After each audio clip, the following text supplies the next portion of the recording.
What is going on, everybody? Welcome to my first live YouTube video.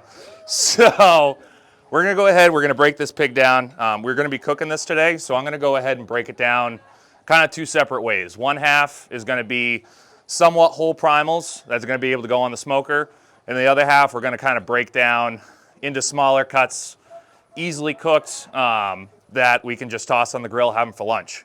So what I'm gonna do first, just because this is skin on, so they kept the hocks and everything on. We're gonna pop these hocks off. So as you can kind of see, there's that bend right there. That's where your joint's gonna be. So you come in, and there's a tendon right there that you're gonna cut. You're gonna make your way around, and then pop it the other way. I'm gonna pop that tendon right off. Take that, toss it there, come around here, do it right on the other side. So again, you can see where that bends. You can feel the tendon when you're moving around in there. So we're just gonna cut. And the rule of thumb, like I said, whatever way it bends, bend it the other way. It'll go through and pop it.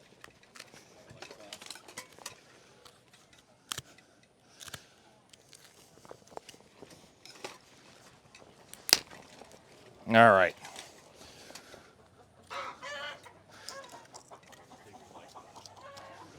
So, what we're gonna do now, we're gonna go ahead and pop this forequarter off. I cut 3 ribs up. So you're gonna start right here, you can feel it. 1, 2, 3. When you put your knife in, you don't wanna go down at an angle like this, because what's gonna happen is you're gonna hit the shoulder blade. You wanna pivot your knife up and work it all the way over. I'm actually gonna switch. We'll spin this around. So there is the shoulder blade there a little bit, so we're gonna go around that, work it all the way over.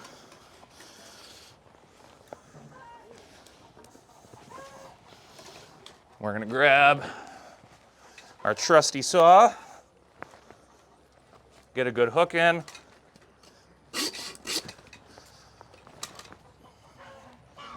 and just kind of follow the line you made. All right, so now we got the forequarter. I'm gonna pop this tongue out.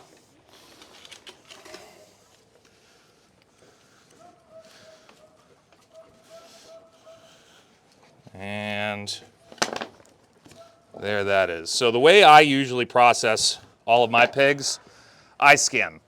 It's one of those situations, it's what you're doing with it. The majority of the time, most of my customers, they'll smoke the bellies, they'll smoke the hams.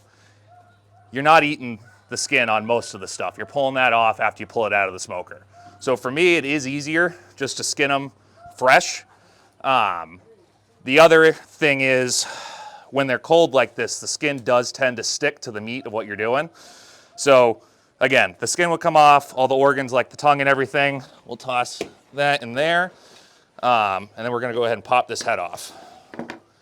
So if you look, right here is the atlas bone. So what it is, the spine sits in the skull, just kind of like this.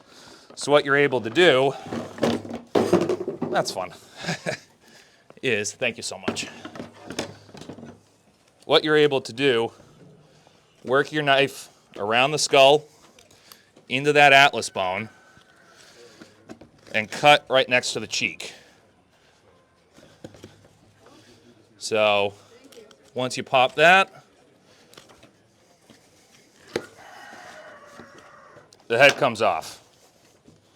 And I'll come around so you guys can see that atlas bone right there. So that fits into the spine, almost like a mortise and tenon joint where it's able to move around. So once you get your knife into that and pop it off, comes off like nothing. So I am gonna go ahead and skin this off real quick. We'll pop the heads on the smoker, get all the cheek meat off, get that brain out of there. We don't need that. Oh, is it starting to move? All right, we're gonna go ahead and toss that right there. So, get around the ear.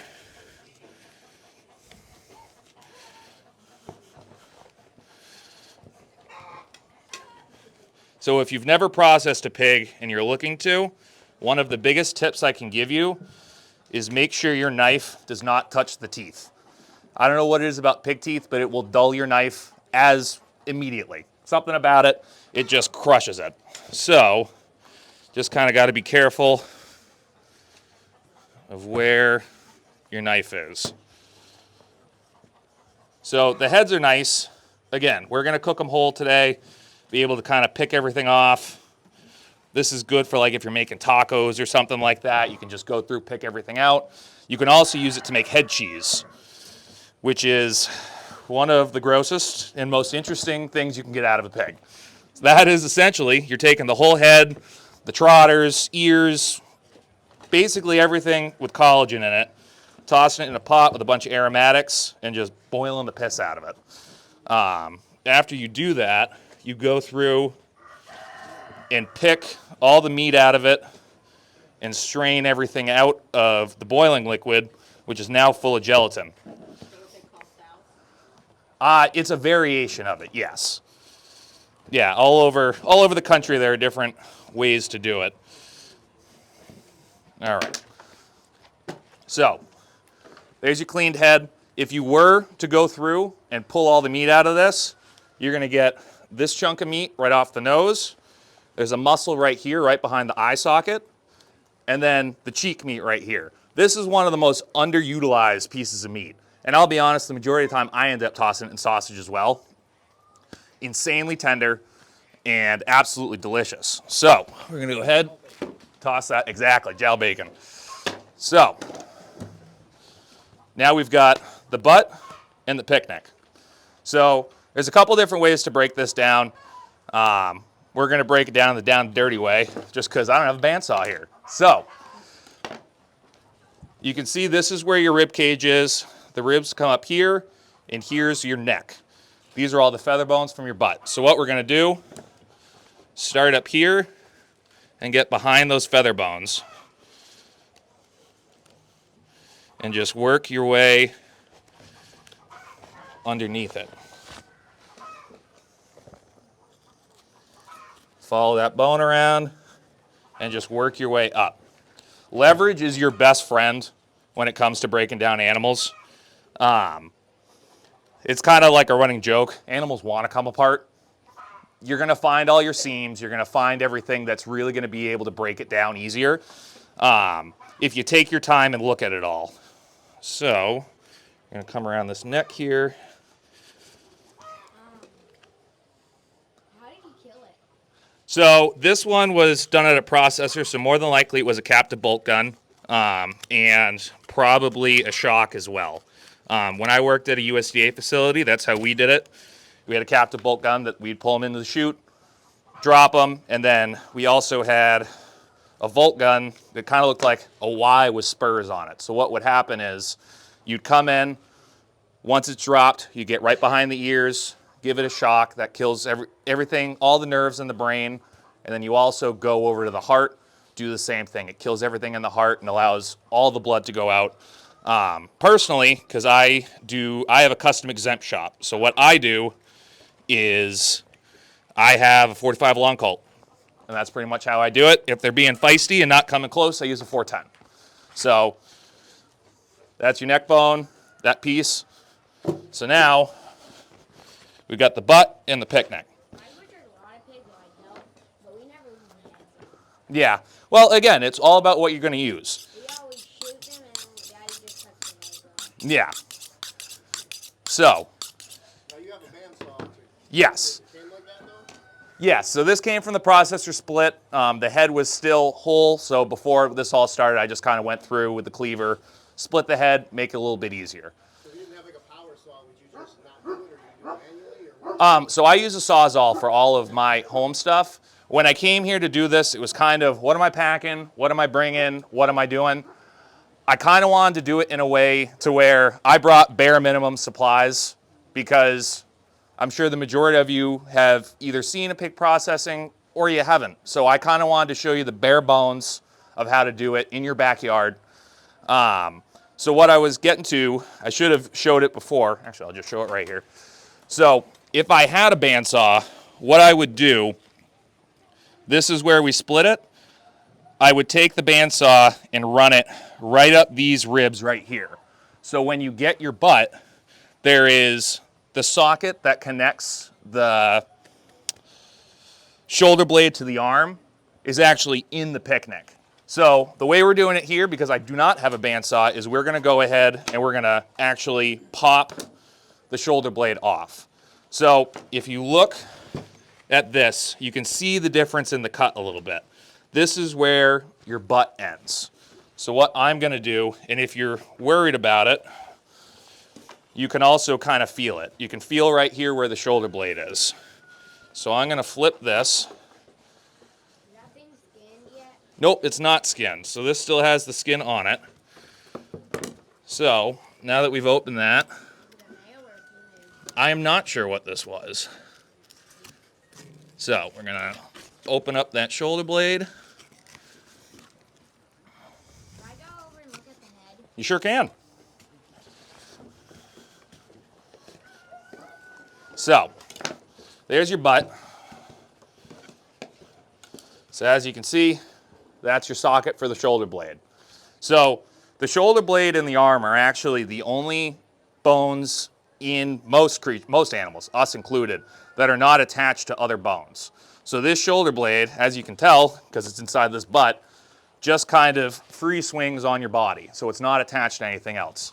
So like if you were doing a deer or something like that, you could pull this arm out, same with this too, and just cut like this and pop the whole shoulder blade off by itself. So with this, I'm going to go ahead, we're going to toss this whole thing on the smoker. So I'm going to go ahead and we're going to just kind of work your knife. Try to flatten it out as much as you can. I don't know if we're making crackling today. I don't know if we have the setup for it. So now that we started that, it's again, leverage and pulling. You can just start working this skin off. And again, you're trying to leave as much fat as possible on the animal. So this is where, this is a Victorinox 6-inch boning knife, semi-flex, so you can get around bones and things like that. The other knife I use, this is a Geyser 6-inch stiff blade. As you can see, there's not much to that. When you're taking skin off like this is where the curved blade comes in, because you're able to do kind of nice swinging motions with it. And just kind of start pulling it all the way off. We butchered a deer once. Yeah? Our neighbor saw it got hit by a car, so we went and got it. Those are the best deer because you don't got to drag them out of the woods. Buddy, can I just have you move right here? Because we're recording right there. I appreciate it. Thank you. But we hung it up by the head. Yep. Our neighbor, he's not the one that saw it, but he butchers a lot of deer in the outside. Awesome. All right. So that's your skin. Again, like he was saying, you can make crackling with it. Boil it up, fry it. It is fantastic. We'll go ahead and toss that there for a second. So that's your skin butt. So whether you're doing this whole, whether you're cutting it into steaks, there is a gland in this. There's a couple glands all over the animal here that you want to pull out, because if you bite into those, you're going to know about it. So if you're looking at the butt like this, the way I kind of visualize it, this chunk of fat right here, you make a V right in here and pull out that gland.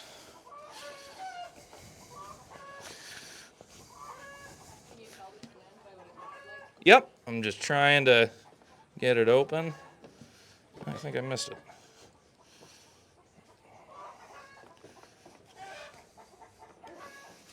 There, we're gonna go ahead and skinny this up and we'll find this gland. Yeah, so right there, you can see that gland.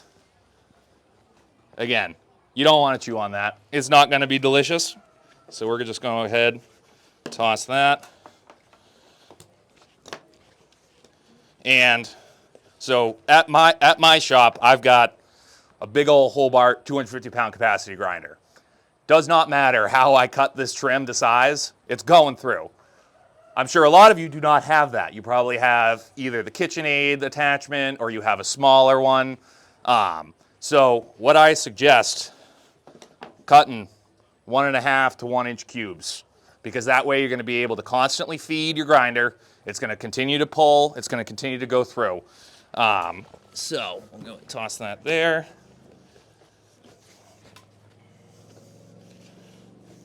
Is there no custom on that? Nope. This was, I'm thinking of Yorkshire. Did you just buy it whole from the butcher? No, Mike actually brought it. So, as you can see, those are some really nice pork steaks. Again, we're going to keep this one whole. We'll go ahead and break down the other one. We're going to bone it out, do some boneless steaks. So, toss that there, get it ready for the smoker. I'm going to go ahead and leave the hock on this picnic, just make it a little bit easier for smoking. So, we're just going to clean this up a little bit. There's some bloodshot in there.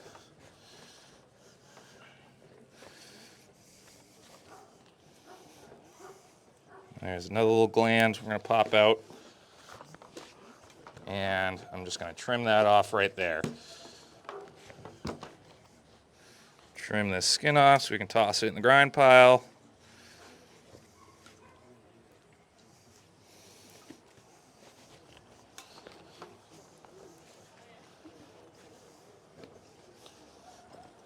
All right. So, this is your picnic and your hock. Personally, I usually just toss the picnic into grind. I'd rather have sausage than another oven roast kind of situation. If I am getting oven roasts, more than likely I'm going to be getting them out of the ham or the loins themselves. So, what I'm going to do to get this ready is we're going to make a cut right here. Open up this skin. Hone up a little bit.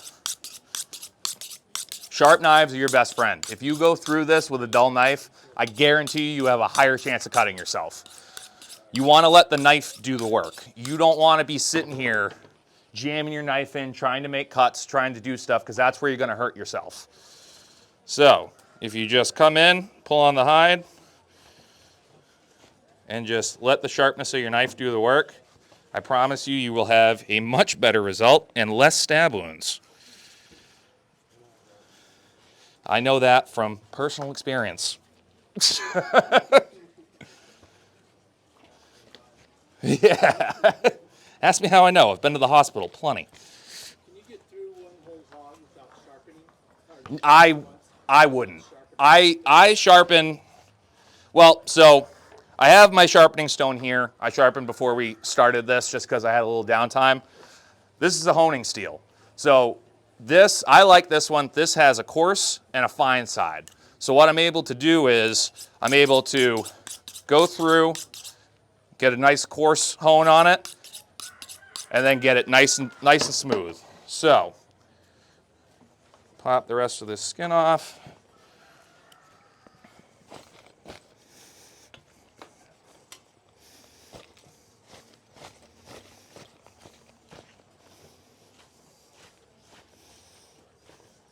All right, so there's that. All right, so I'll walk around again. So that's your picnic with the hock. Again, this is what I would consider more of an oven roast. You can toss it in the crock pot, because you know you can toss anything in a crock pot, it's gonna be tender. And again, with the hocks, this is something that you would use for smoking. I love them in the crock pot. They're absolutely fantastic. They are absolutely an underutilized part of every single animal that is processed. Again, hocks would be considered for pigs. If you're doing deer or cows or stuff like that, it'd be the shanks. So that is that. And it's gonna be a nice little roast put on the smoker. All right, so get that out of there. I'm just gonna clean this hook off real quick.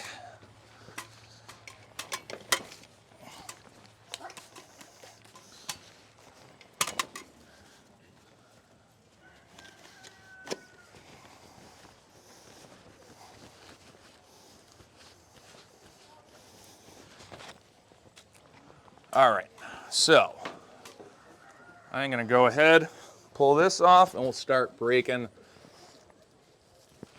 the rest of it down. Oop, where's the microphone? That's good.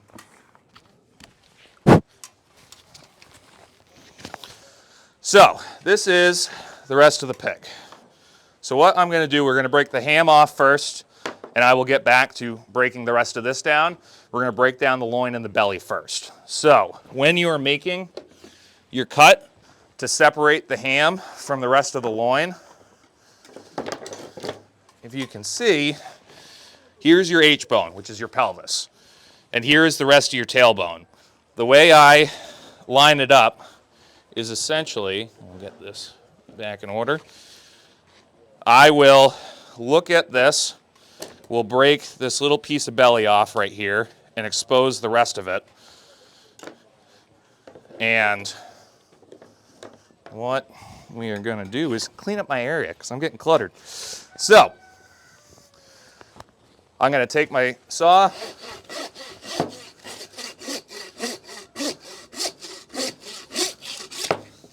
all right, once you're broke through that,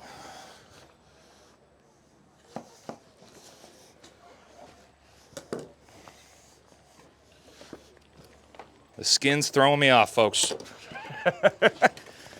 All right, so we'll toss that in there. So now what you're left with is the loin and the belly. So we're gonna go through, the suet was not pulled on this, so we'll go ahead and pull the suet as well. This is your hanger. This is the muscle that controls the diaphragm. Able to have it breathe. So we're gonna toss that in the grind. To pull this suet out, I like to go along the outside of it. So for those who don't know what I'm talking about, this is your leaf fat. So this is what surrounds the kidneys. It looks like the kidneys were pulled out. So I'm gonna go ahead, make an incision all the way around, kind of loosen everything up.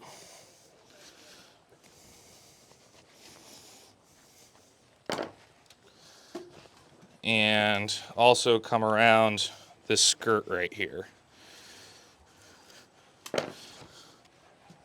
We'll flip this guy, and what you're able to do is once you get it started, peels off nice and easy. It is easier to pull when the animal's hot. It is kind of dealer's choice on it. If it's got a ton of leaf fat, usually I'll go through and pull it while it's in the cooler, still hot. But this guy doesn't have too much, so I get why they didn't.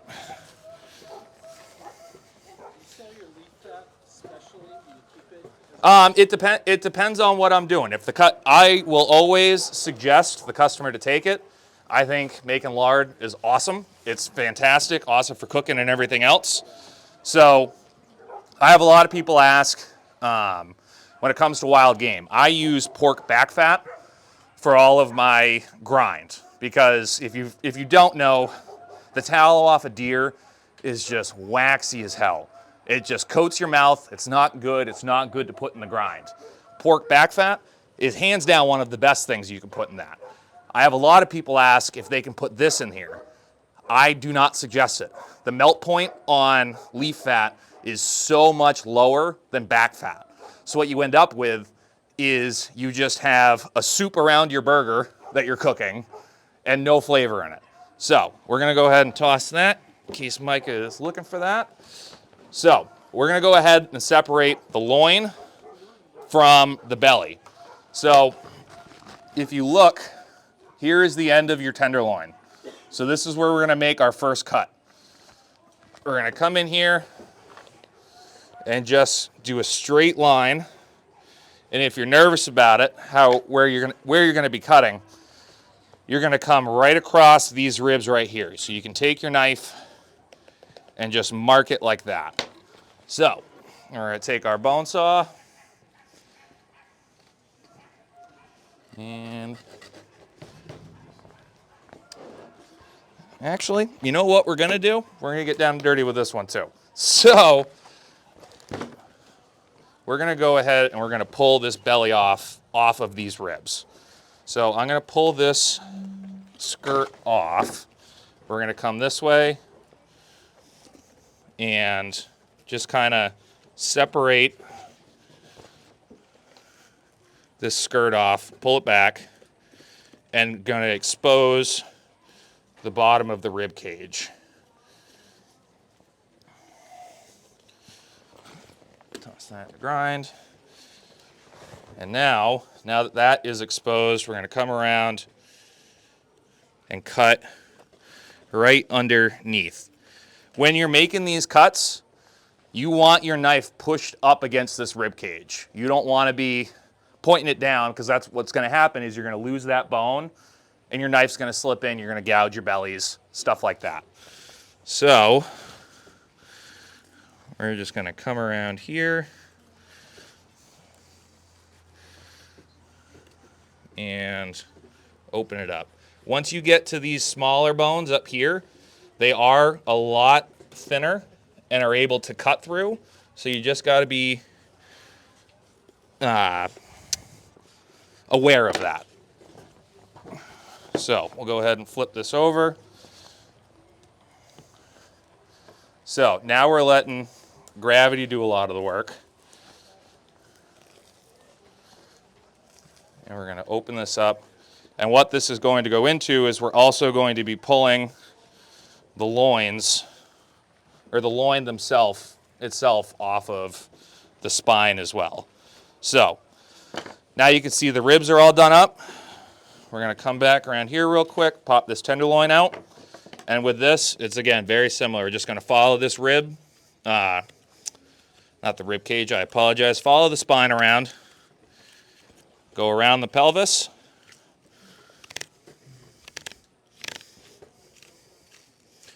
And this pulls right out.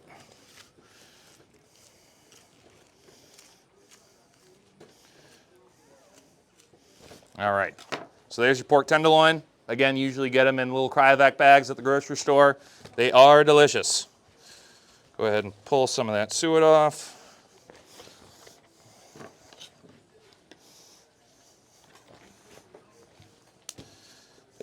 Get it cleaned up, nice and pretty.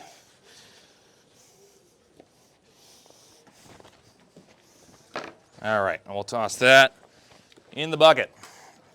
All right, so once you get past the ribs, on this side of the spine is where your feather bones are. So if you've ever looked at like a T-bone steak or a porterhouse steak, or when you get the pork chops that have the tenderloin on it as well, there is that little bone that separates the tenderloin from the actual pork chop itself. So what we're going to do is take our knife. I usually follow this last rib that's right here all the way down to the spine. So that way, this part of the loin is basically separated off of the animal, and I'm able to work right behind those feather bones. All right, so now that that's open, you can pull this loin back and you can feel all those feather bones. Just going to take my knife and just make a cut all the way across.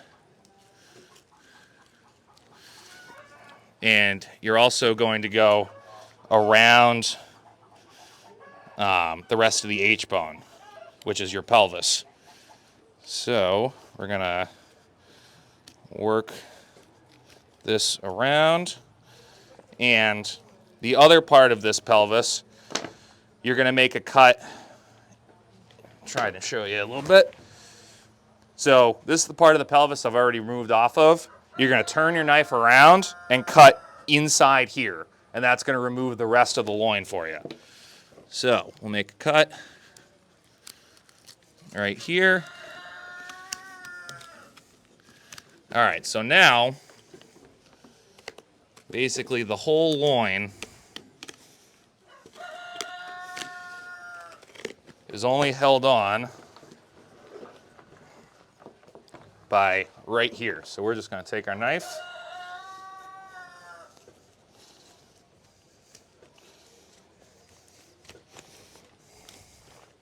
and separate this out. It's been a while.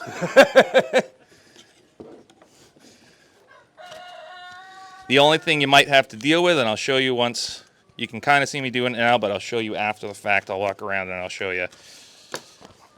Is there are little pieces of this vertebrae that kind of will stick on there, and you just got to kind of work around them.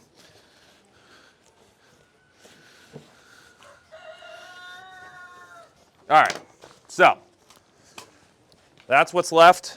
As you can see, those are the little vertebrae I was talking about, and I'll show this side when I get over there too. If you had a bandsaw and you were able to deal with all of these bones a lot easier, you would take these off. These would be your spare ribs. Absolutely delicious. And then also what I usually do is if I'm doing boneless chops, what I'll do is I'll also give the baby back ribs, which are right here. So when I do that, I'll leave the loin intact and I'll cut off this part of the tail, which is a good mix between fat and meat. So there'll be a nice big fatty chunk right here on your baby backs. Right here might not have enough as much meat, so it kind of turns into like meat lollipops. They're delicious. So, and as I was talking about, those are those little nodules that you kind of got to work around. So, we'll go ahead and toss that there for a second. All right, so now you've got your loin and your belly all cleaned up, and you're just going to finish your cut. Oh. Whew. Yeah, someone's upset. All right. I know. So we're going to go ahead. I'll work on the belly. We'll toss this here for a minute. So there is your pork belly. So this is where everyone's favorite piece comes from, bacon. So we're going to go ahead and clean this up. If you can look right here, do you mind? There is the inner skirt right here. This is where you're going to make your cut to make a nice, even belly. So we're going to go ahead, make that cut. And what I like to do before I get going on that is just clean this up, get it ready for the grind.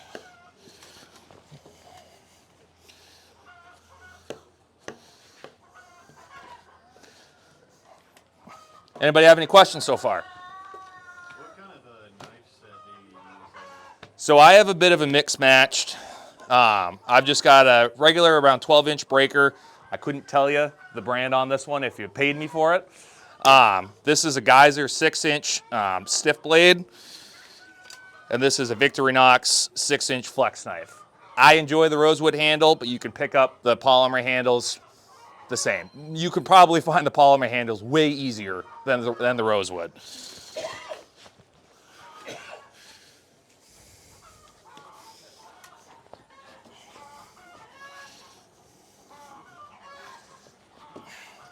All right, and that's just fat, and there also is a gland in there. I probably should have showed you, and unfortunately I didn't. It's a good thing we have a second half. So, we are gonna go ahead and start the incision on popping this skin off. And once we got that, same old story. Leverage and pulling, and a very, very, very sharp knife.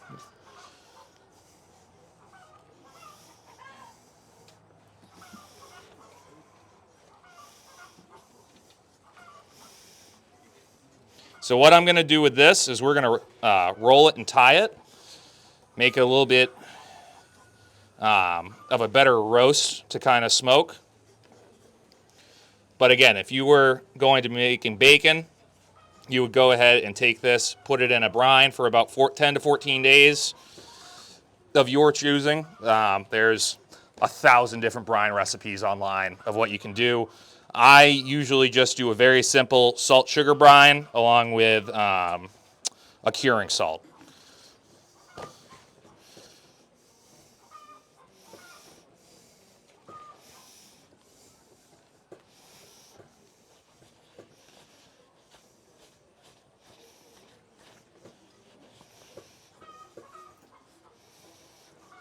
Do you do your hands that way if you're going to do your hands? I have actually never cured my own hams, but yes, it's a very similar. If you are going to be doing a wet cure like that, I highly suggest doing a injection as well, because even though it may be in that brine for about 10 to 14 days, it's gonna take a bit for that brine to get in there. So if you have a marinade injector, you can go ahead, go right up against the bone, and just inject your brine directly into it. You're doing a dry, just Again, very similar. pockets and Yeah, exactly. Try to shove it. 2 weeks. Yep, right around 2 weeks.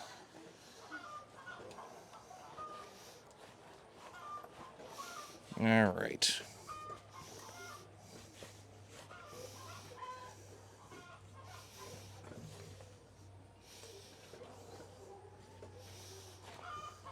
Have you done any like on-farm processing of animals or anything like that? Oh, yeah. Is there a demand for that? Yeah, so essentially my business at this point is I've definitely worked it more towards at my property, just kind of set myself up to where we have corrals for animal drop-off. I have all of my slaughter floor area to make life 1,000 times easier for me there. At the very beginning of the shop, we did a lot of mobile stuff, and I still, depending on the customer and the situation, will do mobile slaughters. I enjoy cutting chilled animals. I do know a handful of people that do hot processing, and I do not envy them at all. It's a lot. So there's your belly. If you look at it that way, there's your bacon. So what we're going to do is going to make a nice roll up. It'll make cooking temps a lot more consistent. And we got my handy dandy rope. So I like to do, I'll show you a continuous knot on this one, and I'll go ahead and do single knots on that one just to kind of show you the difference. So this one's just a little bit prettier. So what we're going to do, we're going to make our knot here. It's a self-tightening knot, and we're going to tighten that down. Then what you do is you twist it like this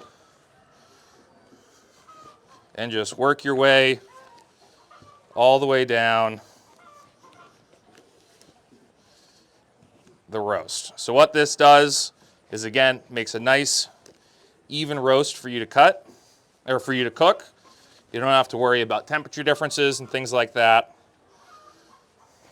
Is that just a cotton?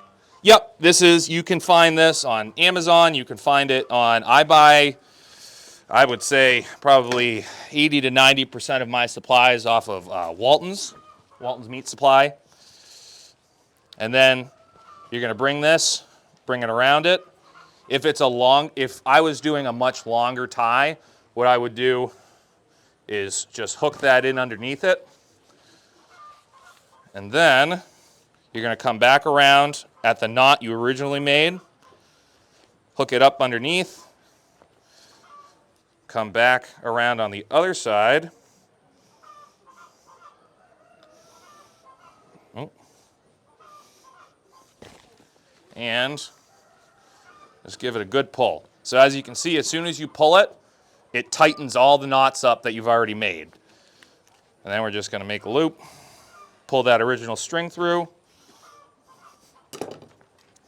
and you've got a very nice belly roast. So, now for the fun one. We got ham. So, we're gonna go ahead and pop this hock off. Once again, same kind of situation. So, I will talk about this. So, as you can see off of this guy, we're hanging it off of the tendon right here. You need to be careful where you're placing your cuts around here, because as soon as you cut that tendon, you're not hanging that pig. And we're very lucky this is a smaller pig. Worst case scenario, you can put a hook into the ham, kind of situations like that. But I've had it break on cows. That's not fun. So you just need to be kind of cautious of where you're cutting. You can see the joint right here. You're gonna cut right above it, cut all the way around, and there we go. Dig around and maybe find it. Yeah, exactly. That's what I did. So, and then we'll snap it. My favorite part about these Bluetooth mics is I usually have mine set on my hat right here, and it catches that snap. Perfect. Don't know why, it's so satisfying. So, we're gonna go ahead, pull the hide off of this one. So I will show this too. So I did bring my skinning knife out as well. This is a Jarrow 4-inch skinning knife. I just recently bought this. I've done a couple of videos on it. I freaking love it. I have a much longer skinning knife I use for beef. It's a little too long when you're working on pigs, deers, black bear, things like that. Because when you're working on a beef, especially when you're siding it out, you're making much longer sweeps with the blade. That's where these skinning knives work in well, where I was talking about where you can use one of these to do your skinning off of taking off cold. You want to be able to have a nice arching cut. So I'll just use this, and you can just kind of pop all this hide off.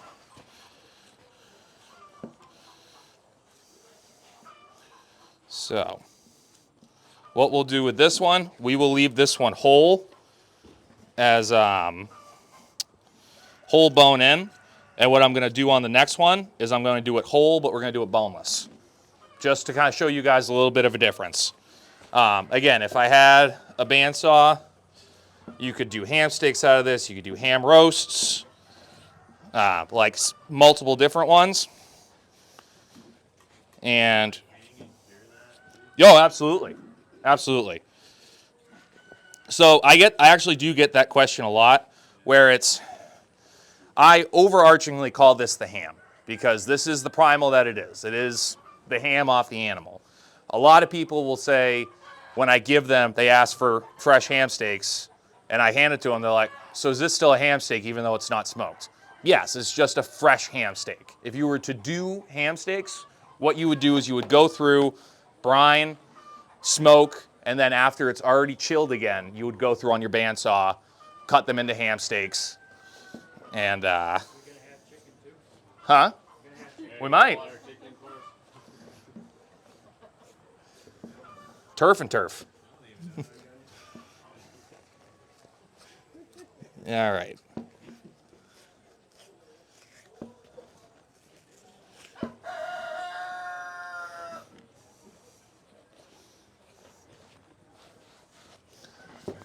So, and if you guys do have YouTube, TikTok, all of that stuff, if you look at both of these papers right here, these are the QR codes for both of my channels on both. I have plenty of pig slaughter, pig processing, beef, venison, black bear. I'm kind of just trying to go through everything I do out of the shop, put it online, and hopefully it helps somebody out. And then if you have TikTok and you like really, really, really dark humor, go ahead and follow me. That one's a good one.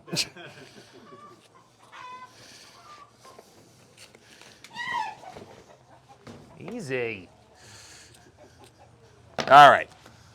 Pull all that skin off. So we're going to go ahead, open this tendon up. Now that we're not hanging it. And I'm going to go ahead and pop this hock off. So we're going to shoot right under the kneecap here. Open that up. And cut the tendon that's inside. And now, a real nice hock. Toss right on the smoker. And we'll pop that in there. And we're going to pop that tailbone out. So, yeah, we'll go ahead and pull this out. A lot of people will leave the H-bone in their hams. I get it to an extent. It's all about the flavor and this, that, and the other. For all of my customers and my personal pigs, I always pull the H-bone out because it doesn't matter what you're doing. If you're going to cook this whole for Christmas dinner, it'll be fine cutting all the way across. Then all of a sudden you're going to get to this wonky, misshapen bone that you got to try to carve around in front of the whole family. And it's like, what are we doing here? So we're going to go ahead. We're going to pull the H-bone out of this. And pull this oyster out. This is It's called the butcher's cut. So this is the oyster steak. On beef, it's obviously a lot more, it's a lot bigger. It's probably about this big. Crazy tender, absolutely delicious. So, how I like to start is you can see this chunk piece of the pelvis right here. I start right here. And just, again, you're taking your knife and you're putting it right next to the bone until you open up to the ball joint here. There's a small tendon inside that as soon as you cut it, it releases this whole pelvis chunk.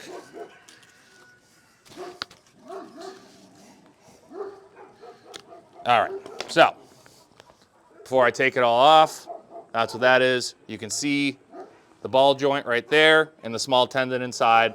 Once you separate that, I'll walk around with it too, just so you can kind of get a better representation of what I am talking about. All right, so there's your ball joint. There's a small little tendon in there that attaches to the leg bone. So as soon as you cut that, the whole pelvis comes right off. So it just makes life a little bit easier. So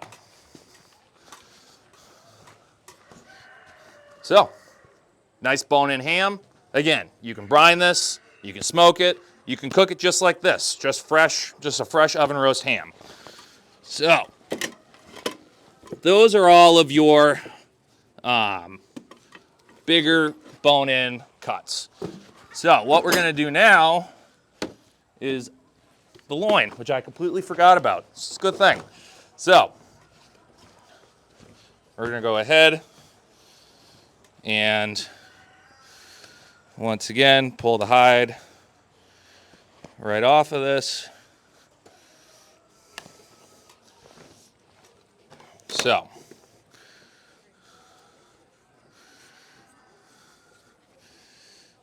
and we're going to keep going. Are there any more questions on anything of what I've done so far? What do you not throw in the brine? Bones. That's about it. I mean, you don't want your sausage to be over fatty, but that's also subjective. It depends on how fatty you want your sausage in the end. Obviously, I don't throw any of the glands in there because, again, that'll make your sausage kind of off-tasting. And then, obviously, the skin and stuff like that. What kind of breed of hog was this? I am not 100%. Looks kind of Yorkshire to me, but the head's kind of throwing me off. So we were kind of flying by the seat of our pants getting this whole thing set up. So if you are getting into pigs for the first time, Yorkshire is a fantastic breed to start with. They're kind of a bulletproof breed to work with.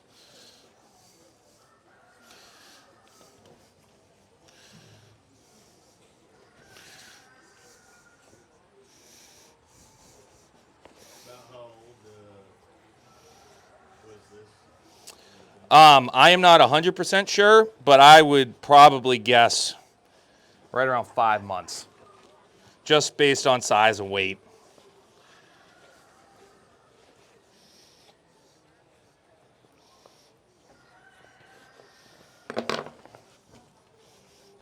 All right. Is there any particular cut that you need more fat on than others? It's very customer based. I have some customers that they want a big old fat cap on it, on their chops. All the power to them. I have other customers that they would rather save the back fat and render it down for lard and things like that. Pork butt's another one of those things, depending on what the customer's looking for or depending on how much fat it actually has. If it's one of those situations where it has a decent fat cap but not enough to really pull off to render down, I will probably more often than not choose to just have it be a fattier pork chop or a fattier pork butt.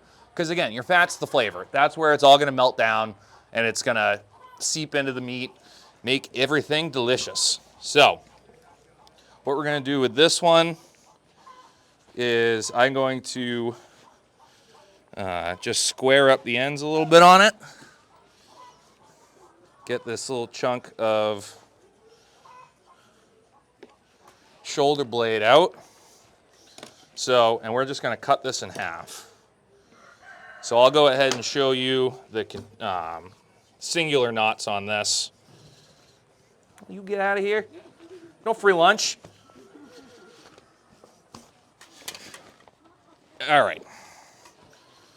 So with this knot, I'm going to go through independently and tie multiple different knots along it.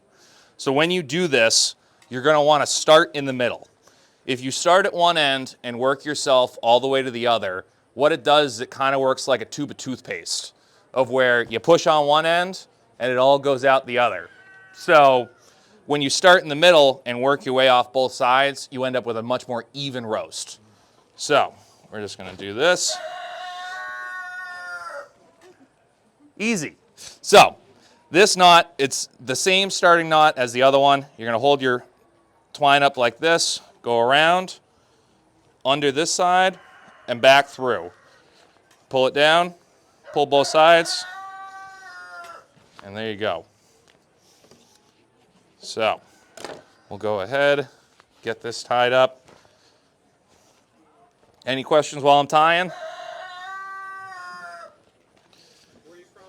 I'm from Effingham, New Hampshire.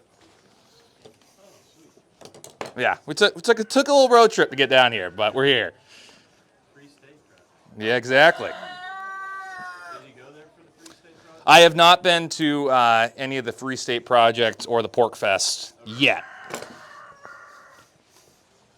you native? Yep. I was born in I was born in Rhode Island, but pretty much raised my entire life in Meredith, New Hampshire. Which, if any of you have ever heard of Lake Winnipesaukee, that's there. So.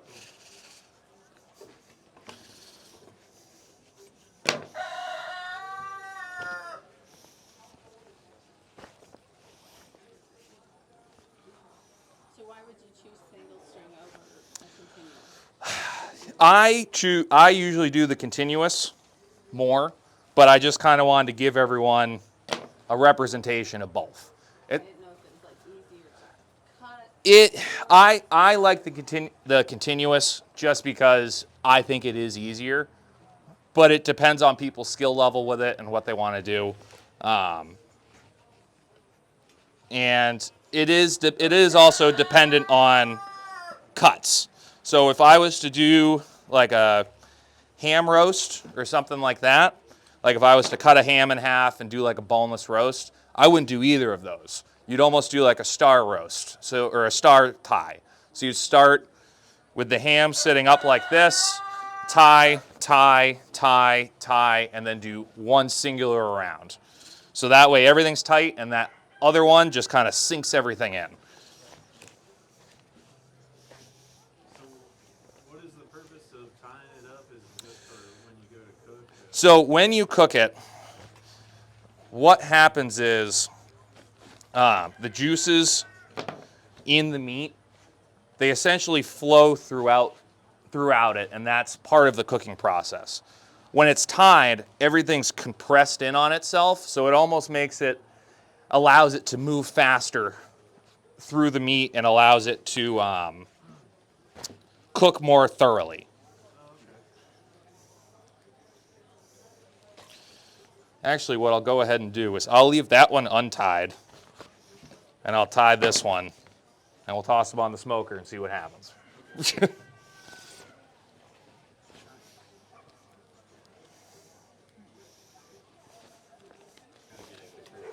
Yep.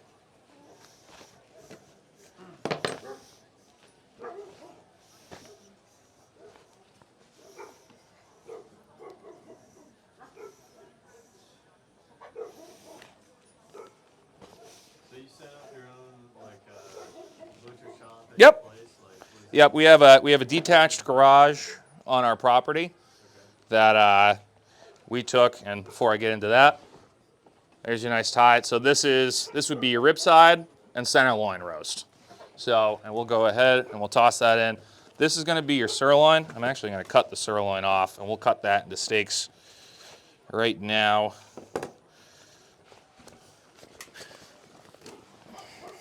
So we'll clean this up. These are, again, kind of an underutilized chop that no one really thinks about. I freaking love them. They're probably one of my favorite cuts off of pork.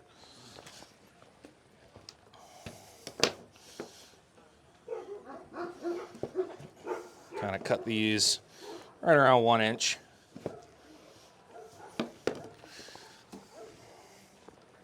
So, just like New York sirloin steaks. So, we'll go ahead, toss these here. All right. So, number 2. I think we're gonna kind of watch it. So, once again, we're gonna come in 1, 2, 3 ribs, angle our knife up.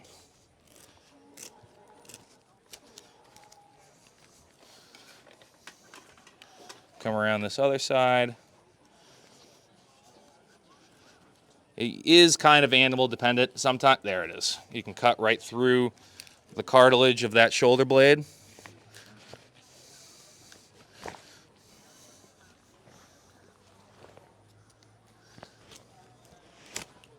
All right, there we go. So what we are going to do now, take that, and depending on it, you can kind of just snap it right off, but this one's decided to be picky. All right. So, yeah, get that brain out of there because that's going to make a massive mess. All right, so once again, we're going to go ahead, pull that part of the tongue out, and we're going to separate this head. Come right in here through the cheek, or right under the cheek. Find your atlas bone. Follow the rest of the head up. So can you, or do you know anyone that cooks pork tongue? I do. It's actually pretty good. Yeah, because I know beef tongue's really good. Oh, beef tongue's delicious. Pork tongue's really good. Again, if you're making tacos or something like that, it's really good. Yeah, usually like taco wagons will have beef. Oh yeah, lengua. All right. So we'll go ahead, start up here.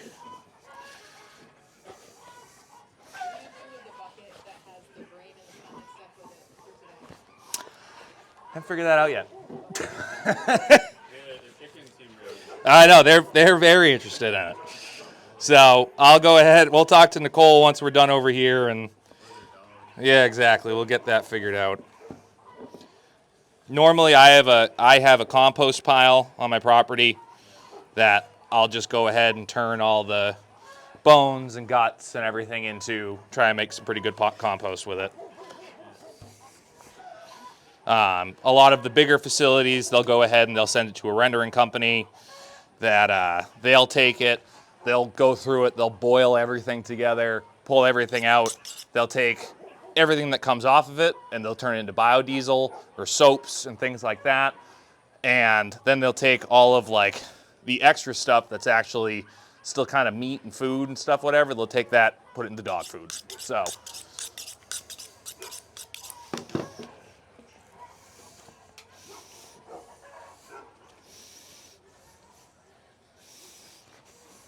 The only thing with dogs is like if they're not used to a Oh yeah, they will. meat, you can't feed them. Nope. And another thing, you don't want to give pork bones to dogs. They are a lot more brittle than beef bones. So what happens is they will actually splinter and yeah, they'll choke or they'll get to the stomach and they'll start tearing up the stomach, and then you got a real fun vet bill that you got to deal with. So it is much better to make like a stock or something. All right, so there's the head once again. Go ahead, toss that in the bucket. So, we're gonna go ahead, peel these ribs off. What I'm gonna do with this one is we're gonna go ahead and pop the shoulder blade right out of this and cut some pork steaks. Cook them up a little bit quicker.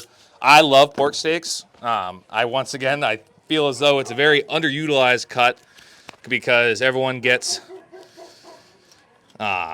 excited about making pulled pork and stuff like that. So how I usually sell it to my customers is, once again, I've got the bandsaw, so it makes things a little bit easier. What I will do is I will cut pork steaks out of this section right here that has the shoulder blade. So that way you got a little bit of bone in there, gives you a little bit of flavor, a little bit better cook. And then have this section over here that probably has about that much shoulder blade left in it. Tie it up, put it on the smoker. You still got pulled pork, but you also got some real nice steaks. But for this one, we're gonna go ahead and just debone the whole thing just to make life easier today.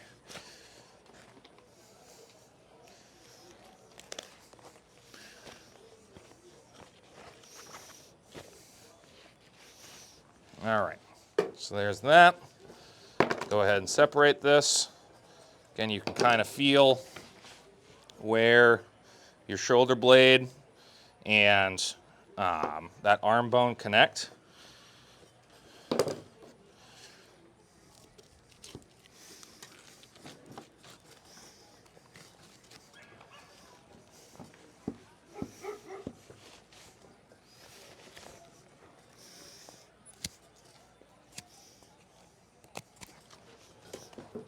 Flip this guy back over. Finish the cut all the way around. If you are deciding to get bone-in steaks out of this, again, you can use a bone saw like I have here. You could even use a Sawzall. They are a little bit messier, but they still make good steaks. The one thing I would say is kind of do just kind of like how I did and pre-cut where your steaks are going to be. Because if you go ahead in there with a Sawzall just on the meat, you're going to tear it up. So we don't want to do that. We're going to go ahead, keep this as a whole roast to toss on the smoker. Cut this section off. Does it cut easier with a bone saw or a Sawzall if the meat's like chilled or almost frozen? It is always easier when it's chilled. Again, this got here at around 9, so I'm not sure what time it is now, but it's been out for a little bit, so it's kind of loosening up a little bit. Once again, I've done a handful of just hot cuts where you're literally just sitting there dead. Now it's chops. It's not fun, but it can be done. We have a walk-in cooler at the shop, so I'll usually hang, like a pig this size, I would only hang for about a day, which is what this one was hung at. But on things like beef, I actually hang less than the normal. Most producers, like USDA facilities, they'll hang beef for about 2 weeks. And that's because they're hanging the whole animal. Literally, they just split it, toss it in a cooler. We're not going to look at it for 2 weeks. When I process all of my animals, I do everything completely solo. So from bullet to freezer, it's me. So what I will usually do is, depending on the size of the animal, I'll break it into either 6 or 8s. What that does is makes it a lot easier for me to toss around an 800-pound hang weight cow. But what it also does is it allows for more surface area in the cooler. It allows more air to get to it. It allows rigor to go through a little bit faster. And it just makes the whole process easier and allows me to only hang for about a week. So, and again, it's dependent on the size. If it's a 400-pound hang weight Jersey heifer, I'll hang it for about 5 to 6 days. If it's an 800-pound Hereford with a decent fat cap on it, I'll push that further out to probably 8 days or 9 days, something like that. Do you do year-round processing? Yep, we are year-round. I take about 2 weeks off come November for rifle season. But other than that, we are livestock all year round. So I'm very excited to finally have gotten to that point. So, and it allows me to come here and do things like this. So, all right, so we're gonna go ahead, pop. How do you build your customer base? It's pretty much all word of mouth. I have people joke all the time. I don't even have a sign on the front. If you were driving by, you wouldn't even know that there's a butcher shop in there, unless all of a sudden there was a cow hanging in the driveway, which has happened quite a bit. But yeah, a lot of it's been word of mouth and just really good customers. When I left my USDA facility I was working at, I left on great terms. It was in the middle of COVID, and we had, I think our youngest was a month old, and it was kind of one of those situations where it's like, all right, I can't drive an hour to work anymore with gas getting to the price it was, and it's just gotten higher from there. And my bosses, it was a husband and wife, and they were absolutely fantastic. I think they've probably sent me more business than anyone. And a lot of it is, like I said, just word of mouth. You cut up a deer for a guy, all of a sudden his buddies show up and they want their deer cut up. And one of those buddies, turns out he raises pigs. So on and so forth. It's all about I love this. This is my favorite thing to do in the world. It's my passion. And I'm very lucky that I've been able to build a career and a world around it. And because of that, I want to give out the best products humanly possible. When you go into something with that type of mindset, people will flaunt to you because, yeah, I might take a little bit longer, my prices might be a little bit higher, but when it comes down to it, you're going to be pulling packages out of your freezer and going, wow, I raised this in my backyard, and now this looks absolutely amazing. So that's the difference with it. And then, yeah, and it's we started the YouTube channel about 6 months ago, and I have had a handful of people come from that, which is insane that happens, but in-state, yep. All right, so we're gonna go ahead and pull this shoulder blade out. As you can see, there's the socket from where the shoulder blade attaches. We're gonna take our flex knife, start right there, and make our incision cut, and just follow that shoulder blade. So now that that's open, we're just gonna peel it back.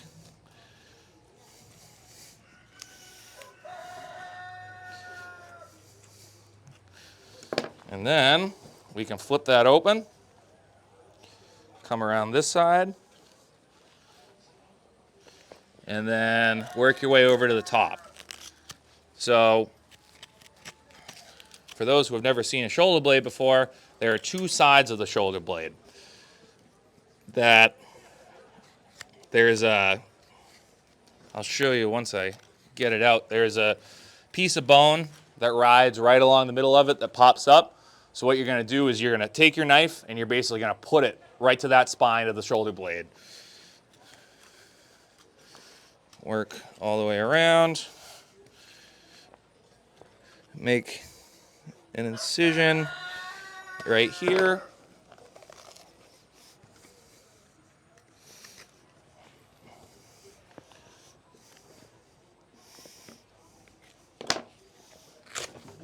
So, as you can see, there's that little spine that's in there. It kind of hugs over the blade on this. And now, you have a nice boneless pork butt. So what we are going to do, kind of just trim this up a little bit. There's that gland again I was talking about that you don't want in your sausage or your steaks because you're going to taste it and it's not going to be fun for you. So we're going to start on the opposite end. We're just going to hone this up a little bit.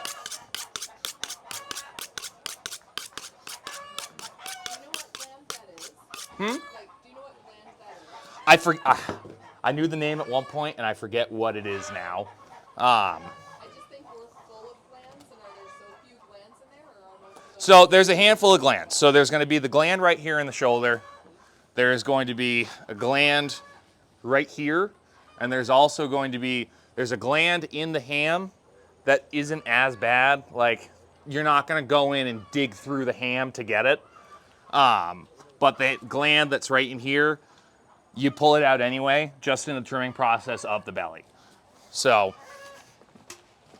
all right, so square this up. Kind of get that ready for a trim. And then we're just going to cut these about 1.25 inches. This is some good looking pork. How do you handle your larger animals? Do you have like a gantry? Do you have a So right now, right now I'm still running everything off the tractor. So we got a Massey Ferguson 50E. The thing is a tank. It's more of a front end loader than it is a tractor itself. But it works great. We're in the process of, we've been slowly building a more user-friendly slaughter floor for the past year or so now. And the overall plan is to kind of build a lean-to over the top of it and have some winches that come down, dual winches that I'm able to control independently so that I can raise and lower different sides as I need them. So yeah, if you look at more of like your commercial style setup, they have a lot of engine cranes, stuff like that, to be able to lift up whole animals that are, because when in the commercial side of things, they will take, they'll have your kill box, they'll drop the pig, drop the cow, whatever it is, bleed it, and then while it's still bleeding and going through kind of the death throes, they'll wrap a chain around that thing, raise it 15 feet in the air, and it allows the blood to drain a lot easier with gravity. So, all right. So that one we're going to chunk into grind. So they're not the most pretty, but those are some really nice shoulder steaks that we'll be grilling up today. All right. So I'm going to toss those ones right there. Do you like to do like inch cuts? These are about 1.25 inches, 1.5 inches. So I'll walk around with these so you guys can see them. You can check out all the marbling in that. So again, toss these on the grill, toss these on frying pan, whatever. They are absolutely amazing. So I'm actually, did you say pork steaks? So what do you think is the biggest difference between what you do and the USDA? I don't have the government looking over my shoulder. No, there are different. You did it, right? For the Yes, USDA. I did. I worked at a USDA facility for about 5 years. And I wish I could say it was more. Like, it was more of a difference. There are just a lot more policies that you have to go through, certifications, this, that, and the other. And I get asked all the time, when are you going to USDA? I will not. Yeah. It's one of those situations where I'm cautious. The reason they have it in certain ways is there are bad actors out there that are just going to be like, I'll just hack up something and sell it and do this, that, and the other. And that ruins it for the people that are genuinely trying to make a business, grow a career, things like that. The barrier to entry for getting into a USDA facility is very high. So what I am labeled is custom exempt. So what that essentially means is I process livestock for farmers, and it goes to feed their family. And there are also a lot of loopholes to that system. So I am pretty happy just kind of running along that. So what I'm going to do here, I'm going to do it a little bit different this time. I'm going to skin this on the hook, make my life a little bit easier. And we'll go ahead and pull the skinning knife out for this one.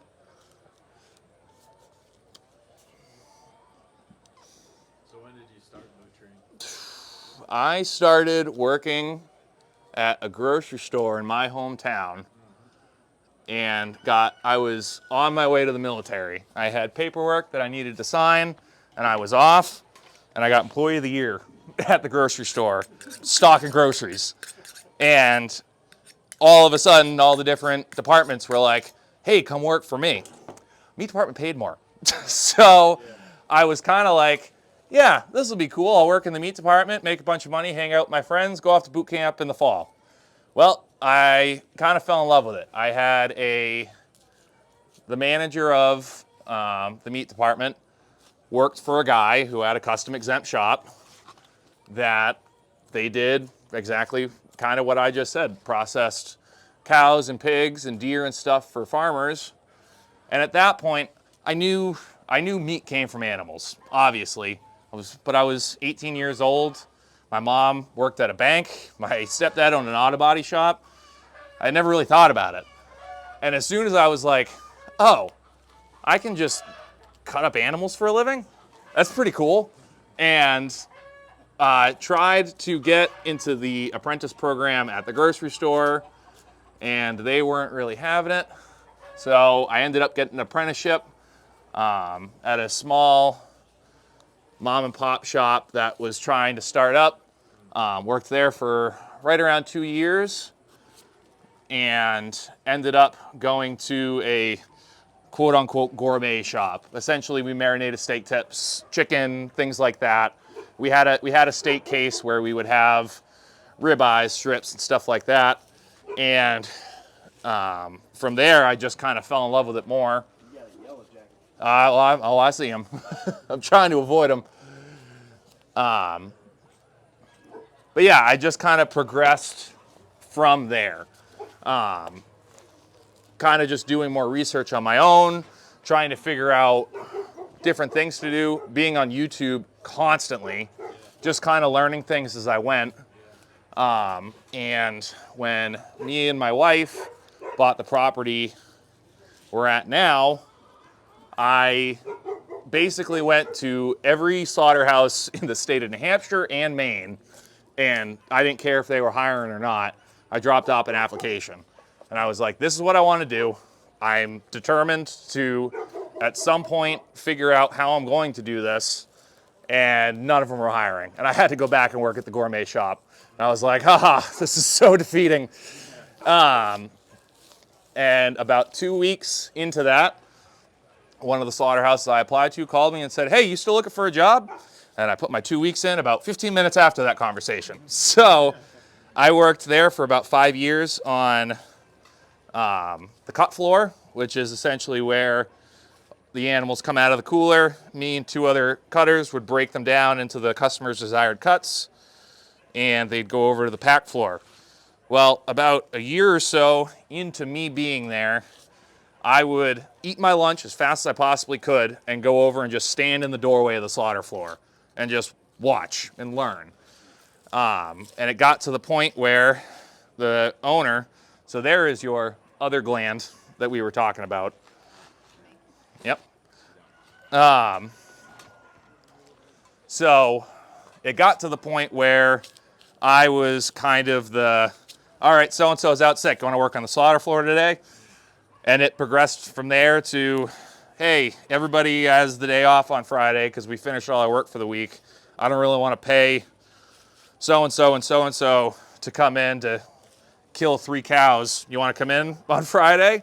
Absolutely. So it was kind of one of those things where it just progressed to where I showed the initiative, I showed the eagerness to learn, and it's kind of the rest is history.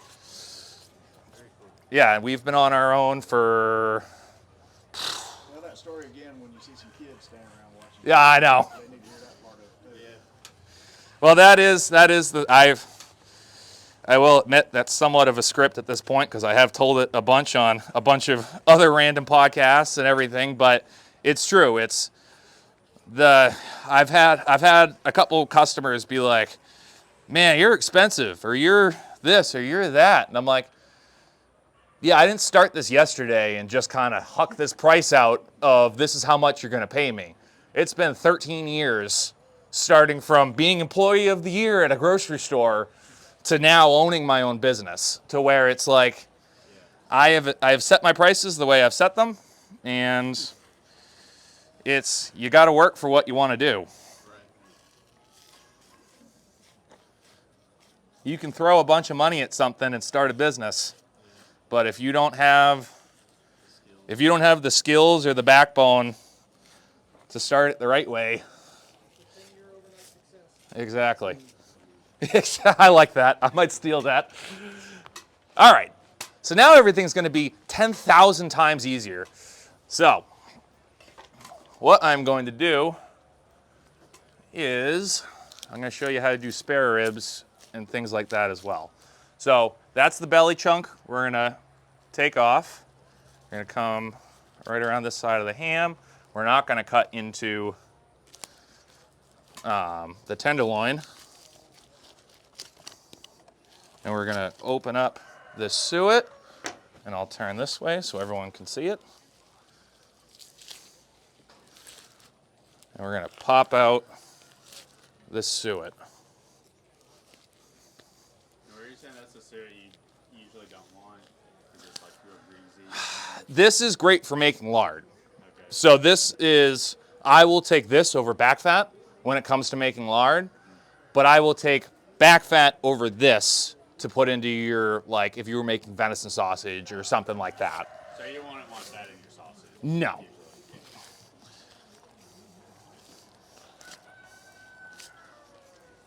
No, and I always try to push people into taking it and experimenting into making lards and things like that. Because I think, again, these natural cooking oils are so much better than seed oils, olive oils, things like that. And there's so much you can do with it. If you go over to our tent that we have, literally right in that corner over there, I do have some bear lard for sale. I use that for cooking, waterproofing, but what I use it mostly for is a gun oil. I put it on all my slaughter guns and things like that. Things are going to be in and out of the truck, getting bloody, getting dirty. Now, I say that. Nothing, you don't want to put on anything internal. If you were doing, again, my slaughter guns, I've got a break action 410 for anything at a distance, and I've got a 45 long Colt Judge for all of my close up, hi, how are you, bang kind of things. So it's nothing that's going to be semi-auto that's going to get into the gears or anything like that, but for a good exterior grease, it's fantastic. Yep. All right. Now I see him.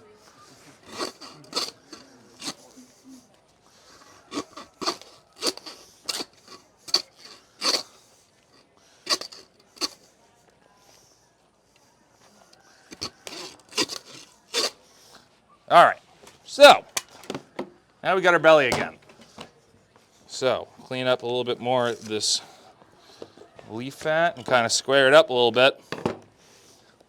We'll go ahead and toss some spare ribs on the smoker because we can. So I'm going to square this up. Once again, we're going to cut right at this inner skirt right here.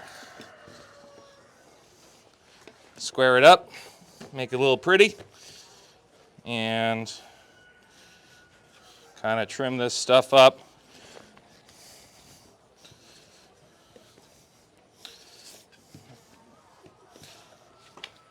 Yeah, I see ya.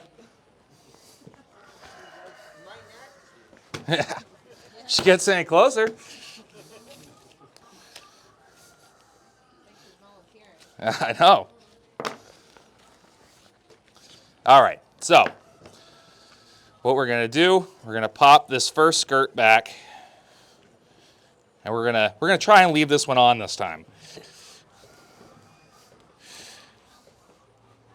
And we're going to expose the bottom of this rib cage.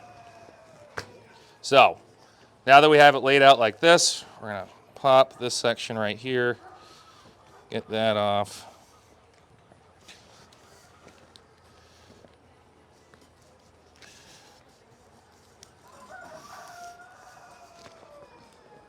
can you find Brian to find Micah to take this lug of the whole cuts to put on the smoker?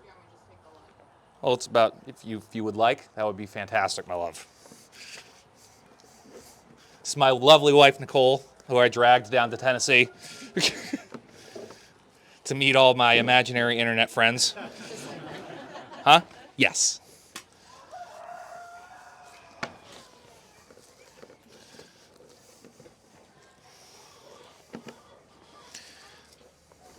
How did you and your wife meet? She was actually my best friend's sister. My best friend's vegetarian sister. So, That is the best. Have you converted her? I have. Well, I will say she was a vegetarian up until till after we got married. It's when she got pregnant with our first kid that she was like, I need meat and I need it now.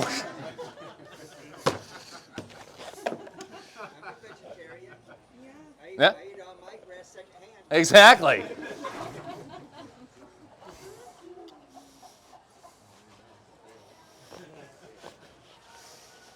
You've definitely been doing this a long time. Been a minute. You're very speedy. Yeah. All right. So there's your spare ribs. We're not going to keep these just because if this was like a 200-pound hang weight animal, these would be a lot more like user-friendly. You'd be able to get it. You can see how small the ribs are. There's nothing in between these. But if you were, what you do, you can see right here, there's kind of like nodules attached to those ribs. So those are cartilage. And what you can do is just cut those off right there. And you got nice spare ribs. But again, we'll toss them in there. We'll see what he wants to do with them. So, now, once again, we have our belly. So, that's your bacon. So, once again, for cooking purposes today, we're going to go ahead and square this up and put a nice roll on it to make it a little more even of a cook.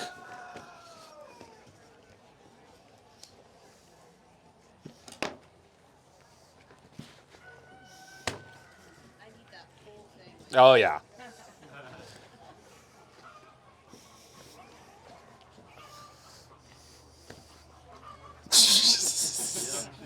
She's like, oh, there it is.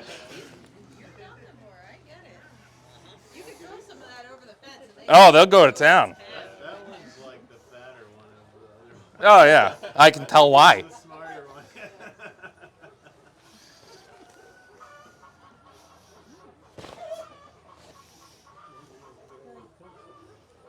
Well, they're getting through the hole. Well, they're able to just jump over the fence. Oh, yeah. that one's looking.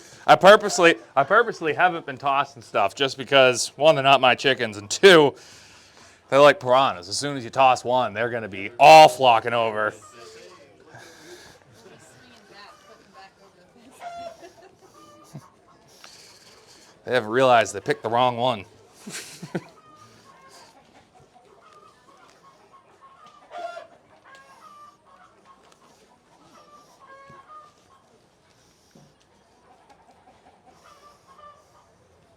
Why are you tying it up like that?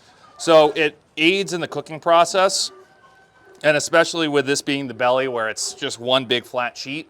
Now that it's tied, it allows all of the juices and everything that's in the meat to flow throughout it. If it was just laid flat and wasn't tied, it wouldn't cook as evenly, things like that. So now it's able to... How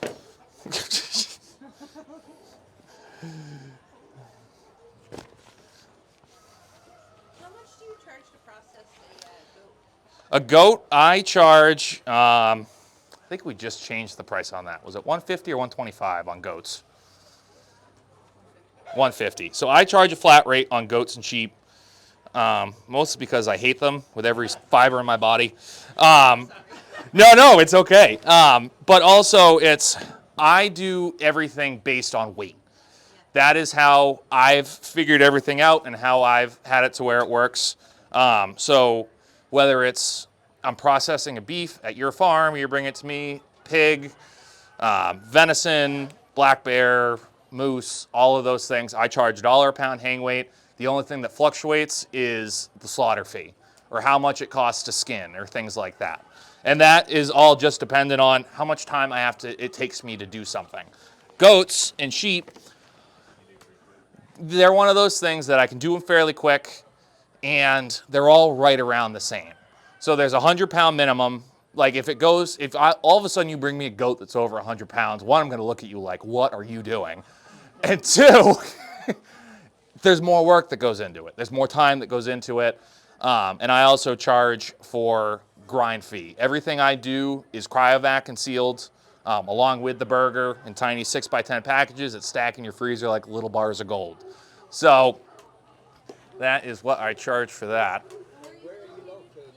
I am in Effingham, New Hampshire. So we took a bit of a haul to get down here, but we made it. No. After this, I'm on vacation. So, so we'll go ahead and pull this off. What's the biggest thing you've ever processed? Probably be those cows, right? Kyle's cows. Yeah, we have a guy local. His name is also Kyle, and I love him to death. But goddamn, he likes his grain on his cows. So he's brought some.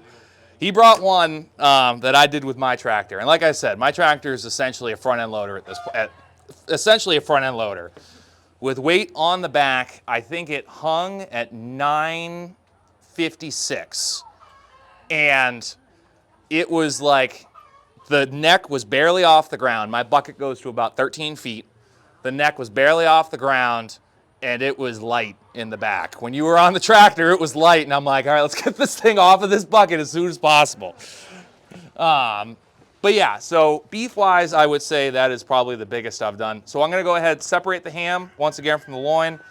We're going to include a little bit of this tailbone and start right here at the H-bone.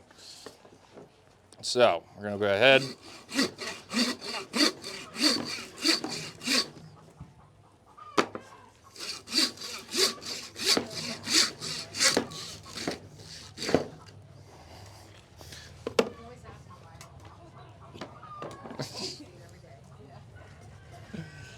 All right, so go ahead, toss this in here.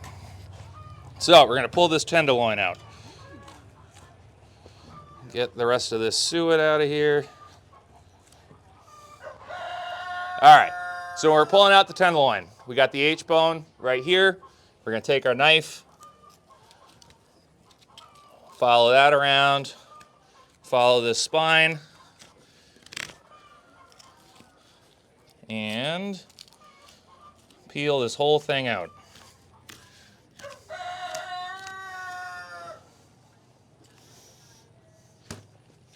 So we'll trim this up a little bit.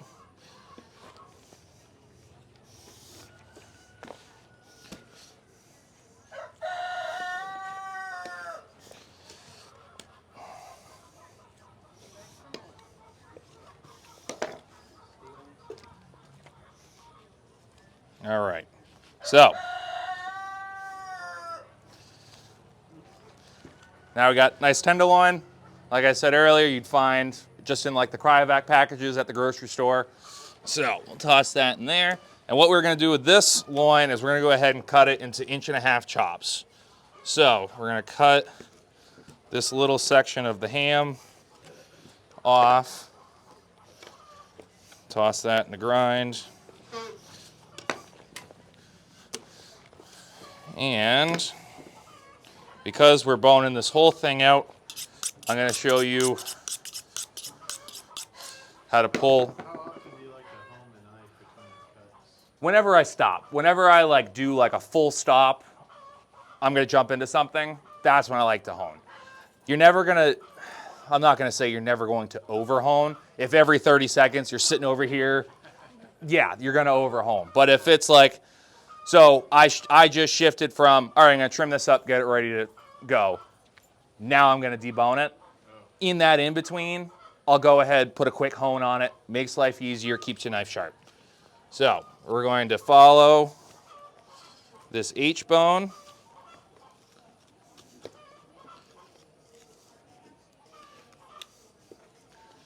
Pull out those sirloins.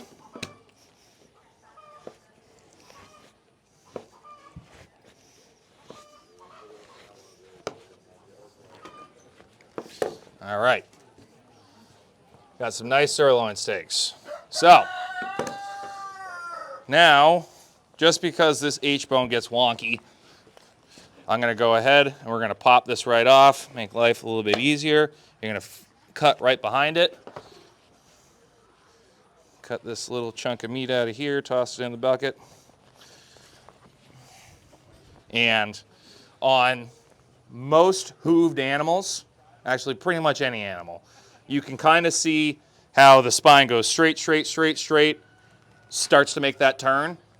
At this joint right here is where you want to make your cut, because then you can just walk over here, snap the whole thing right off.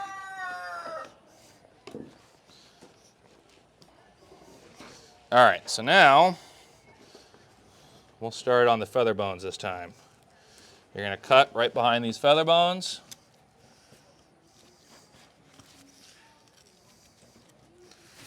Get that one random rib out of there that went rogue with the handsaw. And now we're just going to work these ribs down.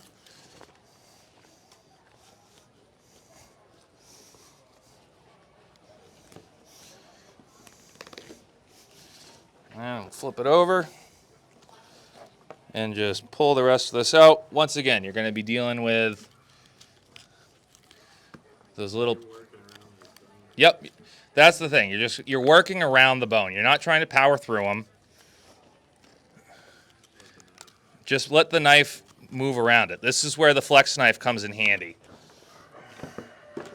All right, so there's that. Now you got a nice pork loin. We're going to leave the fat cap on this just because this pig might have been on Weight Watchers. I don't know. It's a little lean, but we're good. No, it has a great fat cap on it, so we're just going to leave that right on there. So we're going to square this up.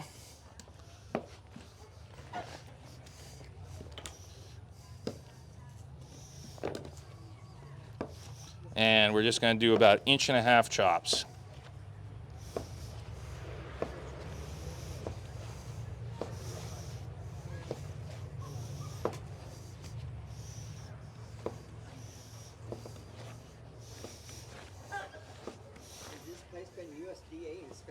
Probably not.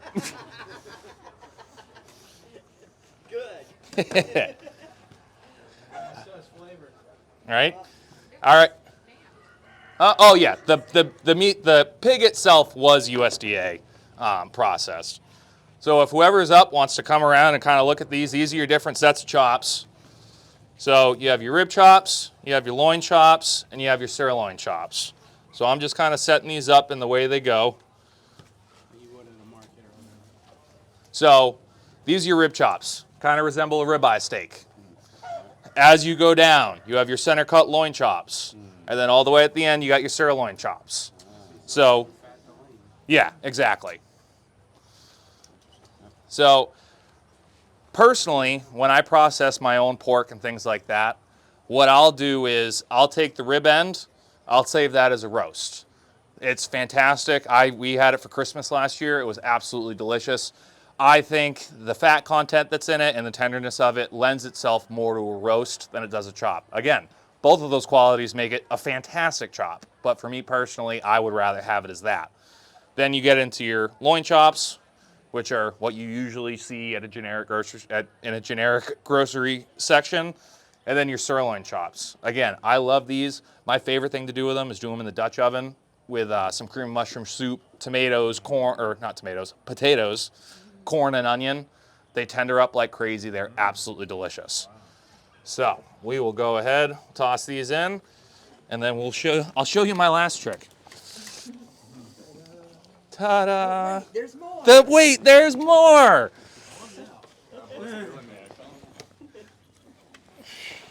All right, we're in the last leg of this. There we go. There we go. I have gone this whole time without a meat pun, so I had to get one in. So, exactly. I am contractually obligated to make meat puns. So,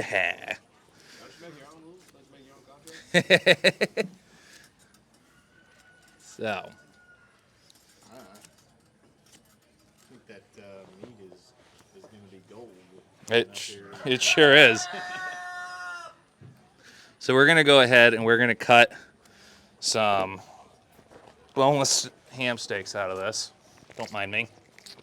Come on. He's not done with it yet. Now he is. Gonna pickle him? Nope. Pickle him? No, we're not.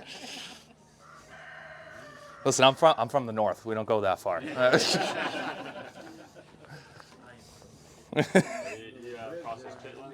Huh? No, I don't do many chitlins. No. Yep, the only thing that you can't save is the squeal. Exactly.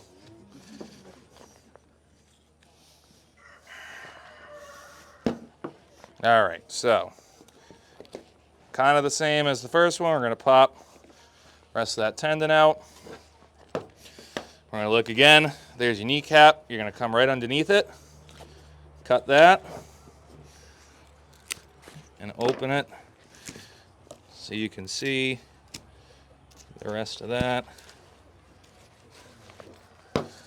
And go ahead, pop your hock off. We're going to toss that right on the smoker. So now, we are going to go ahead and cut boneless steaks out of this. But what we don't want is to open this up completely and pull the bone out, because then your steaks are going to be all over the place and wonky. So I'm going to show you how to tunnel the bone out of this ham. So we're going to pop the oyster out of this.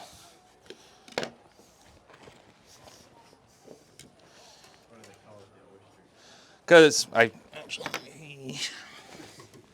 got to find it again. It's more, there it is right there. So if you look at it, it's just because it kind of sits right in this pelvis, kind of like a pearl in an oyster kind of thing. But again, it's crazy tender. Majority of the time it ends up in sausage. You'll see it more pulled out of beef and things like that, just because of the size difference. So we're going to pop that out, pop that tendon, work around the bone. Toss that. All right, so we're just gonna pre-trim this a little bit, kind of get it ready.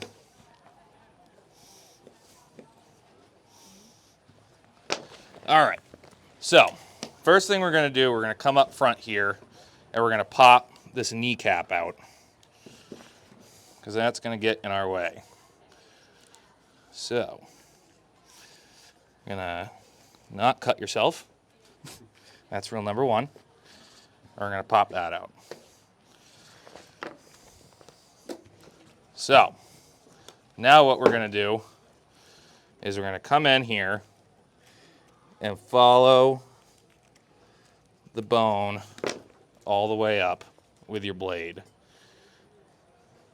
And just kind of work around it a little bit.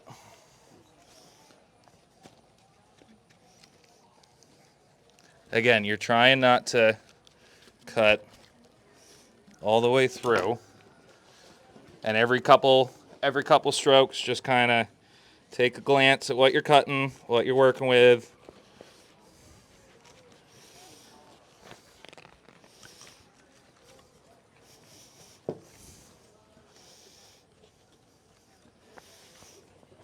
And then we'll come up here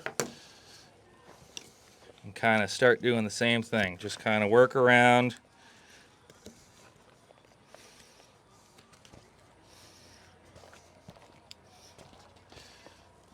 And what you don't see, because it's covered by meat, is the second ball of this femur right here. So you're going to come around, get that 1, 2.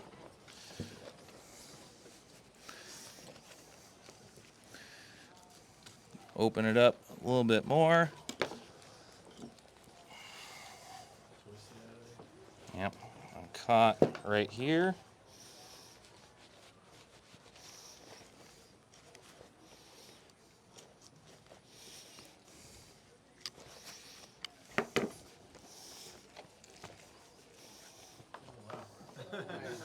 Ta-da!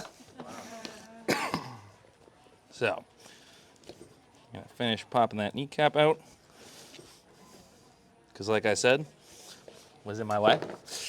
So, now, so when you do it like this, you're only gonna end up with about, if you cut them 1 inch, 4 good whole ham steaks. So what I'm gonna do is, when you do it in a situation like this, I'm gonna take this section, we're gonna tie it as a roast to toss on the smoker and get hams off of this. You always wanna cut your ham steaks first before you cut your roast out of this. Because if I went ahead, cut the roast off of this, and then tried to cut 1 inch steaks off of this, I'd have nothing to hold, I'd have nothing to support, I'd have nothing to make work. So we're gonna square it up. Also gonna hone.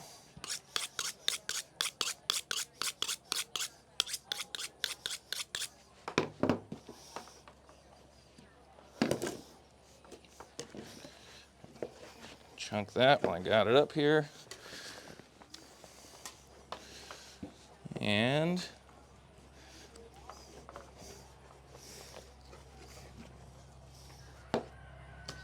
there's one.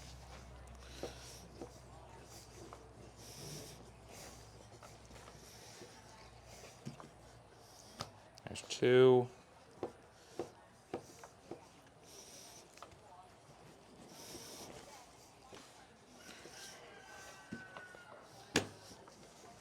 There's 3, and we'll go ahead and get 1 more, because I believe in us.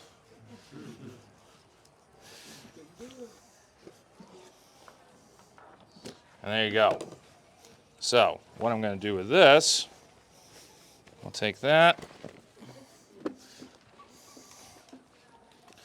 and this is the other method of tying I was talking about earlier. It's kind of doing like a star knot.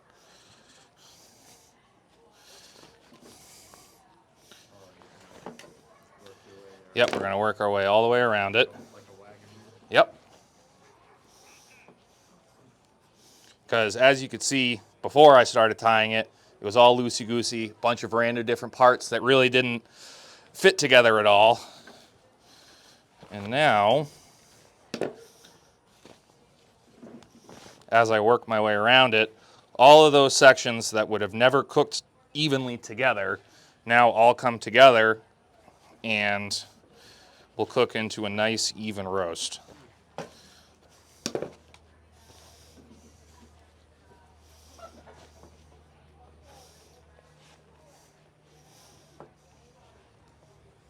you were first starting out, how long would all this take you? Because you're doing this mighty quick now, but when you first started out, how long was it taking you? Oh, when I first started, whoo, yeah, I definitely wouldn't be doing any shows. He made a career out of one animal. Exactly. When I first started, I'll base it on when I first started solo on my own. It would take me quite a bit of time still. I knew what I was doing to an extent, but it's not the same as the muscle memory of knowing what you're doing. So this a whole pig probably would have taken me 3 hours, 3-4 hours to And in Kyle math, that's like 6 hours. Right. So I was gonna say, why don't you ask my wife how long it took me to do things?